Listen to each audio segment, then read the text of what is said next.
Bonsoir Sophie Binet, merci d'être avec nous, merci d'avoir accepté notre invitation. Bonsoir, je pense que je peux dire, au vu des applaudissements, je pense que je peux dire bonsoir camarades. Sophie Binet, je le disais, vous êtes la secrétaire générale de la CGT. C'est quoi votre relation avec la fête de l'UMA? Vous y venez chaque année, depuis longtemps? La fête de l'UMA, vous y venez chaque année depuis longtemps ou pas? Ouais, ça fait 20 ans, plus de 20 ans, ça ne nous rajeunit pas tout ça. Hein. Désolé, voilà. désolé. Donc le rendez-vous incontournable de la rentrée, c'est juste un lieu unique et une fête incroyable, quoi. Est-ce que vous vous souvenez de votre première venue à la fête de l'UMA? Ouais, malheureusement. En fait, ça a plutôt mal commencé avec la fête de l'UMA. Pourquoi? Puisque mes premières venues, en fait, c'était quand j'étais membre de la direction nationale de l'UNEF, et donc on avait un stand sur la fête, il y a toujours un stand d'ailleurs, et donc on n'avait pas d'argent, je crois que c'est toujours le cas, c'est un peu le principe quand on est militant étudiant. Et donc pour remplir les caisses de l'UNEF, il fallait vendre le plus de saucisses et de merguez possible pendant la fête. Et donc on faisait du dumping, voilà, c'était sur le stand de l'UNEF qu'il y avait les saucisses les moins chères, et du coup je passais 2 jours sur le barbecue, quoi. C'était insupportable. Donc là maintenant ça va beaucoup mieux. Est-ce qu'ils vendent toujours des saucisses et des merguez? Eh ben je crois Cette pas. année, je sais, il y en a qui ont bouffé des saucisses de merguez de l'UNEF ou pas? Je crois pas, il n'y a plus de barbecue, c'est la mode vegan maintenant. Ah, c'est végé. Ouais. Ah bah ouais. Non, mais je comprends, Voilà. je comprends. On peut applaudir. Faut vivre avec son temps, c'est extraordinaire. On a beaucoup de questions à vous poser, Sophie Binet, sur cette rentrée politique et la rentrée sociale notamment. Rosa, tu avais une question notamment. Alors, sur la rentrée sociale, vous appelez la CGT à une grosse mobilisation le 1er octobre. Est-ce que tu peux nous dire quels sont les mots d'ordre? Qu'est-ce qui va se passer le 1er octobre? Le 1er octobre, voilà, c'est la réponse est donnée. Ce qui va se passer, en fait, c'est ce que nous toutes et tous, on en fera. Et donc l'objectif, c'est d'avoir la plus grosse grève et le plus grand nombre de manifestants. Pourquoi? Parce que d'abord, le 1er octobre, ce qu'on veut gagner, c'est l'abrogation de la réforme des retraites.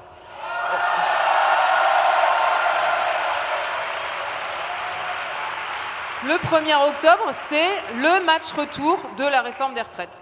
Emmanuel Macron a imposé sa réforme en force. Il l'a payé par une sanction dans les urnes. Et donc, c'est à cause de son passage en force, ou grâce à son passage en force, ça dépend sur la réforme des retraites, qu'il a été sanctionné. Et maintenant, il y a une majorité de députés qui sont pour l'abrogation de la réforme des retraites, mais ça n'arrivera pas tout seul, ça n'arrivera seulement si on se mobilise très largement. Et donc, c'est à notre portée. C'est pour ça qu'il faut qu'on soit très nombreux et nombreuses en grève le 1er octobre. Deuxième chose qu'on va chercher, deuxième objectif le 1er octobre, les salaires. Les salaires, c'est une catastrophe. Nos salaires décrochent face à l'explosion des prix. Il y a de plus en plus de travailleuses et de travailleurs qui ne bouclent pas leur fin de mois, des salaires qui sont déconnectés de nos qualifications. Et donc le 1er octobre, il faut chacune et chacun dans nos entreprises, vous vous réunissez avec vos collègues avant, il faut définir l'augmentation de salaire qu'on va chercher face au patron. Et si l'augmentation de salaire n'est pas au rendez-vous, on se met en grève le 1er octobre et évidemment on continue après jusqu'à ce qu'il y ait des négociations qui s'ouvrent sur les salaires. Donc c'est obligatoire d'ouvrir des négociations chaque année quand il y a un syndicat dans une entreprise. C'est pour ça qu'il faut créer des syndicats dans toutes vos entreprises parce que ça crée des droits. Et donc le 1er octobre, on va interpeller les patrons, faire grève, exiger que tous les patrons augmentent les salaires et puis évidemment que le gouvernement augmente le SMIC parce que je ne sais pas si tout le monde s'en est rendu compte, mais on se fait enfumer là sur la question de l'inflation. L'inflation cette année est de 1,9%. C'est la pire nouvelle pour le monde du travail qu'il puisse y avoir. Pourquoi? Parce qu'à partir de 2%, il y a une augmentation automatique du SMIC.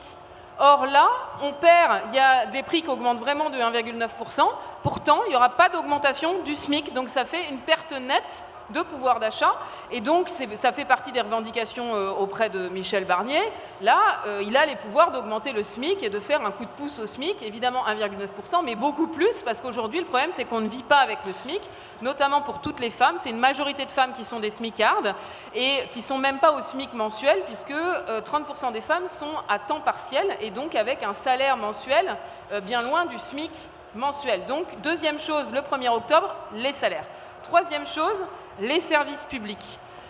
Je pense que tout le monde sait que là, sur nos services publics, on est à un point de bascule, ça n'est plus possible.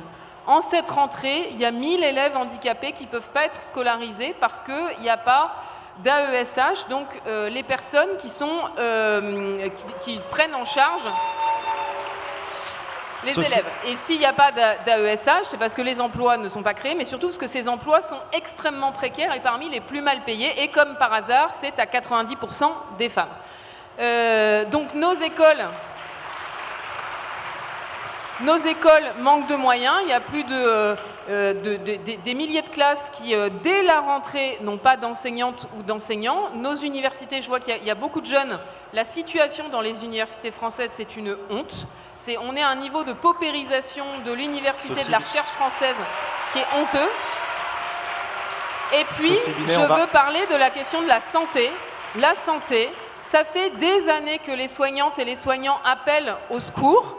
Là, on meurt dans les hôpitaux. On meurt dans les hôpitaux sur des brancards aux urgences. Et donc, les personnels de santé, les soignantes et soignants, ils seront nombreux en grève le 1er octobre parce que, je ne sais pas si vous avez remarqué, Michel Barnier, depuis 8 jours, ça fait 9 jours ou 10 jours qu'il a été nommé, il a passé son temps à voir des membres des Républicains. On a l'impression de se trouver tous justement, Sophie Binet, on va avoir le temps d'aborder tous ces enjeux. Une question qui est beaucoup revenue de la part de beaucoup de jeunes, très remontée contre la nomination de Michel Barnier. Est-ce que c'est pas trop tard le 1er octobre ? Le gouvernement sera nommé, Barnier sera Premier ministre a suffisamment de temps pour faire ses premières moutures de budget. Est-ce que c'est pas trop tard le 1er octobre ? Non, justement, parce que le 1er octobre, le budget arrive à l'Assemblée nationale et donc c'est là où la bataille sur ce budget qui va être central commence. Et cette bataille, elle est centrale parce que c'est là que se joue le financement de nos services publics. Et donc sur la santé, ce que je voulais vous dire, c'est que Barnier, donc depuis 9 jours, il passe son temps, il voit que des vieux, des républicains. Par contre, s'adresser aux syndicats, aux Françaises et aux Français, etc., rien du tout. Et on voit que non seulement il est issu du parti qui a fait 5% aux élections législatives, mais en plus, son camp n'est même pas complètement rassemblé, quoi. Donc voilà. Mais du coup, tout ça pour dire qu'il a fait un déplacement sur le terrain, dans un hôpital. Donc moi, je me suis dit, bon signe, il va dans un hôpital. Pour dire quoi aux soignantes et aux soignants ? Il va falloir faire des économies. Donc, vraiment, il y a un problème. Voilà. Le budget, il est central pour nos services publics et il est central parce que c'est dans le budget qu'on peut gagner l'abrogation de la réforme des retraites. Ça passe par un amendement au projet de loi de financement de la sécurité sociale. Merci Sophie Binet. Naïm, tu avais une question ? Pour compléter la question de Jean, moi j'aimerais bien que tu nous racontes en fait comment ça se construit une mobilisation sociale. Pour faire clair, est-ce que tu as un bouton rouge sur ton bureau où tu appuies et la grève générale prend dans toutes les entreprises ? Ou comment ça se passe ? Est-ce qu'il faut faire des tournées dans les boîtes ? Voilà, explique-nous un peu comment se construit une mobilisation. Eh bien, ouais, j'adorerais avoir ce bouton rouge, mais malheureusement, il n'existe pas. Alors malheureusement, ou peut-être heureusement, parce que ça force aussi à avoir des constructions démocratiques par en bas. Et c'est ça qui fait la force du syndicalisme, c'est qu'on n'est pas dans le délégataire. Il n'y a personne qui, depuis Montreuil ou ailleurs, peut décider tout seul de dire à partir de maintenant, tout le monde doit se mettre en grève. C'est chacune et chacun qui construit la mobilisation d'en bas. Et donc c'est pour ça qu'on annonce la date du 1er octobre longtemps à l'avance, pour que toutes et tous, vous ayez le temps de faire des assemblées générales avec vos collègues, pour organiser la mobilisation avec vos collègues et décider des modalités. Et s'il y a des endroits où vous êtes en capacité de commencer le 1er octobre et de continuer le 2 octobre, évidemment qu'il faut le faire, mais c'est comme ça que ça marche. Moi, je ne peux pas dire il faut faire une grève générale à partir du 1er octobre et la reconduire jusqu'au 30 novembre tant qu'on n'aura pas obtenu satisfaction. Ça ne marche pas. Par contre, ça se construit sur les lieux de travail et pour ça, il faut qu'il y ait plus de syndicalisation sur tous les lieux de travail. Ariane ? Oui, sur cette question de justement pousser les gens à se syndiquer, par rapport à il y a quelques années, il y a beaucoup moins, par rapport aux années 60-70, il y a beaucoup moins de personnes qui sont syndiquées, notamment dans les campagnes où avant la CGT était très puissante et aujourd'hui à cause de plein de choses, l'étalement urbain, la mise en concurrence des travailleurs et des travailleuses, la désindustrialisation, il y a beaucoup moins de lieux, la fermeture des lieux de sociabilité aussi, il y a beaucoup moins de lieux où peuvent exister les syndicats. C'est quoi votre stratégie pour essayer de reconquérir ces lieux-là ? Notre stratégie, c'est d'abord d'avoir un discours volontariste et de dire, en France, on a une forme de syndicalisation par procuration. C'est-à-dire qu'il y a plein de gens, une large majorité de salariés, qui trouvent que le syndicalisme c'est bien, que ce que fait la CGT c'est bien, mais qui ne se syndiquent pas. Il faut vraiment, quand on est d'accord avec ce que font les organisations syndicales, il faut se syndiquer parce que sinon on n'a pas le rapport de force. Donc un des enjeux pour nous, c'est d'avoir une stratégie beaucoup plus volontariste. En fait, le problème, c'est qu'il y a beaucoup de militantes et de militants de la CGT qui sont dans l'autocensure en disant on n'est pas des vendeurs de cartes, on ne fait pas dans le commerce, etc. Et qui disent les gens, s'ils veulent se syndiquer, ils vont toquer à la porte du local syndical, etc. Sauf que ça, c'est une erreur. C'est beaucoup moins un réflexe aujourd'hui de se syndiquer et on a besoin, nous, d'aller chercher les salariés. Mais vous savez aussi que c'est une question de perception. Je pense aux jeunes, beaucoup de jeunes rejettent l'adhésion au parti, ils n'aiment pas trop ça, le vote, c'est pas trop leur truc. L'adhésion à un syndicat, ça leur paraît aussi un peu vieillot. Il y a peut-être aussi une question de perception, d'image, de manière de communiquer. Même si la CGT a eu des moments très modernes sur les réseaux sociaux, on en avait parlé sur une précédente interview à Backseat, mais est-ce que ça suffit ? Est-ce que les jeunes arrivent en masse à la CGT ou est-ce que ça reste un truc vieillissant ? En fait, je pense que le problème, c'est pas forcément l'image, parce que quand on regarde dans les enquêtes d'opinion, on voit que là où la CGT est la plus populaire, c'est chez les jeunes et chez les moins de 30 ans. Le problème, c'est... Ouais, mais donc, on vous attend, camarades. Le problème, c'est qu'effectivement, il y a un écart entre ce niveau de popularité et le fait de se syndiquer. Il y a des raisons objectives. Quand on est jeune, on est plus précaire. Quand on est jeune, on est plus confronté à de la discrimination syndicale. Quand on demande aux gens pourquoi ils ne se syndiquent pas, il y a 40% des gens qui disent c'est le premier motif à cause de la discrimination syndicale. Et le problème, c'est que moi, je ne peux pas dire c'est pas vrai, il n'y en a pas de la discrimination syndicale. Malheureusement, il y en a beaucoup trop.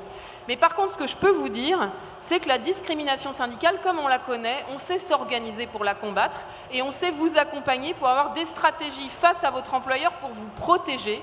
La meilleure protection, c'est de se syndiquer collectivement, de réfléchir avec ses collègues, tous et toutes ensemble, on s'organise, on lève la tête face au patron. Rosa ? Et le dernier point, dernier point sur la question d'image par rapport à ce que tu dis, en fait, je pense qu'il y a un point sur lequel on n'est pas encore bien compris, c'est sur la nature du syndicalisme. Moi, ce que je trouve génial à la CGT, c'est que la CGT, c'est tout sauf le délégataire, en fait. Le fait de se syndiquer à la CGT, c'est pas pour soutenir des idées, soutenir une personne, soutenir des actions d'en haut, c'est pour agir soi-même avec ses collègues, décider de ses actions, décider de ses revendications, prendre son avenir en main, prendre sa vie au travail en main. Et ça, c'est juste génial. Et il n'y a aucun autre lieu que le syndicalisme où on a cette capacité de décision et cette capacité à reprendre le pouvoir sur son travail. Moi, quand je me suis syndiquée, mon métier, c'est d'être CPE en lycée professionnel. Et quand je me suis syndiquée avec mes deux collègues. Du coup, les trois, on était syndiqués.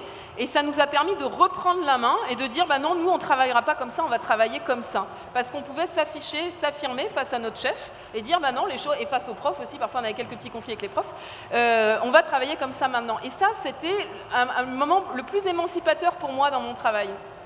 Rosa ? Oui, Sophie, on était très très nombreux, je pense ici, dans les rues au moment de la lutte contre la réforme des retraites. On était des millions dans les rues, il y a eu énormément de grèves, de boîtes où des grèves ont été conduites, etc.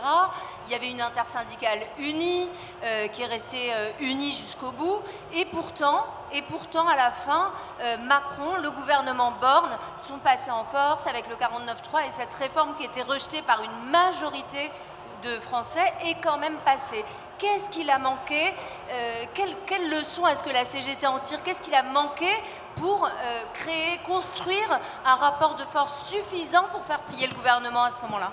D'abord, 3 choses. La première chose, c'est que c'est pas notre mobilisation qui n'a pas été au niveau. Le problème, c'est le gouvernement. Il faut bien avoir conscience que dans n'importe quelle autre démocratie du monde, on aurait gagné. Et d'ailleurs, c'est tous nos camarades internationaux nous ont dit « Mais vous, les Français, vous êtes hallucinants. Vous êtes en capacité de faire des mobilisations incroyables. Et il n'y en a aucun qui est en capacité de faire des mobilisations aussi fortes. Nous, on aurait fait 2 jours comme ça, on aurait gagné. » Donc, il y a un problème démocratique en France qui est notamment lié à cette 5e République qui permet au président de la République d'avoir des pouvoirs beaucoup trop exorbitants. Ça, c'est la première chose. La deuxième chose, c'est que comment, malgré la 5e République, on peut gagner, parce qu'on peut gagner, eh bien, il aurait fallu qu'on soit encore plus de grévistes. Et le problème, c'est le basculement après le 7 mars. Vous vous souvenez, le 7 mars, l'intersyndicale appelle à mettre la France à l'arrêt. C'était encore une très grosse journée. Et nous, après le 7 mars, la stratégie de la CGT, c'était de partir en reconductible. En plus, ça tombait bien. Après le 7 mars, c'était le 8 mars, la journée internationale des droits des femmes. Et le 9 mars, il y avait une journée des jeunes. Et le problème, en fait, c'est qu'il y a quelques secteurs qui ont pu partir en grève reconductible et qui ont fait 50 jours de grève reconductible, par exemple dans l'énergie, dans l'industrie du verre et de la céramique, chez les éboueurs, chez les dockers, dans certains endroits des transports, notamment chez les cheminots, bref. Donc on peut les applaudir, mais le souci, c'est qu'on n'a pas été en capacité de l'étendre suffisamment, ils sont restés trop isolés. Pourquoi est-ce qu'ils sont restés trop isolés? Parce que ces secteurs qui sont partis, moi ça ne m'étonne pas, là pour le coup, je ne vais pas dire j'ai un bouton rouge, mais je le savais, parce que ce n'est pas n'importe quel secteur, c'est les secteurs dans lesquels le taux de syndicalisation est le plus élevé en fait. Il n'y a pas de hasard. Les secteurs dans lesquels la CGT est la plus implantée, où il y a des taux de syndicalisation élevés, on peut construire des mouvements de grève durs et dans la durée. Le problème, c'est qu'il y a trop d'endroits, 40% des entreprises privées dans lesquelles il n'y a pas de syndicat. Quand il n'y a pas de syndicat dans son entreprise, faire grève, bah, ça reste très théorique. Et puis, quand il y a les taux de syndicalisation, ils sont très faibles, c'est pas évident de partir sur des grèves majoritaires qui s'inscrivent dans la durée. Donc la leçon, c'est qu'il faut vraiment renforcer le syndicalisme dans notre pays. C'est pas possible que ça continue comme ça.